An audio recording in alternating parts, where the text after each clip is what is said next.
صفوف طويلة من اللاجئين تجمعت في هذا المعسكر على بعد 5 كيلومترات من الحدود الليبية التونسية في انتظار أخبار عن إجلائها. اللاجئون ليبيون وجنسيات أخرى، معظمهم من المصريين. دلوقتي ساعتها خلينا نشوف لنا حل.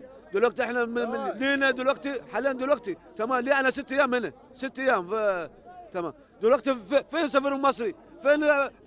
فين الشعب المصري؟ فين؟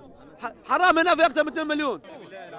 الجيش التونسي وفر أطعمة ومأوى لبعض الموجودين في المعسكر، لكن العدد الضخم أدى إلى قلق دولي.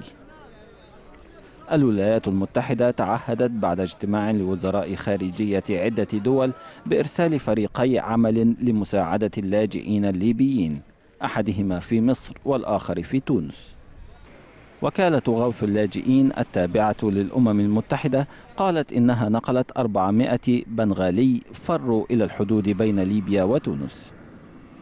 لكن بنغلاديش تقول إن حوالي 52 ألفا من مواطنيها محصورون داخل ليبيا، بالإضافة إلى العدد الكبير الموجود على الحدود مع تونس في تلك الظروف الصعبة. الجو بارد ومن الصعب النوم. لا أستطيع أن أعبر عما أريد بالإنجليزية. هؤلاء الناس قدموا ما يستطيعون. شكرا للشرطة التونسية، شكرا جزيلا. تونس لا تزال في أزمة سياسية بعد إزاحة الرئيس السابق زين العابدين بن علي، والمجتمع الدولي يدرك أنها لن تستطيع التعامل مع أزمة كتلك لفترة طويلة.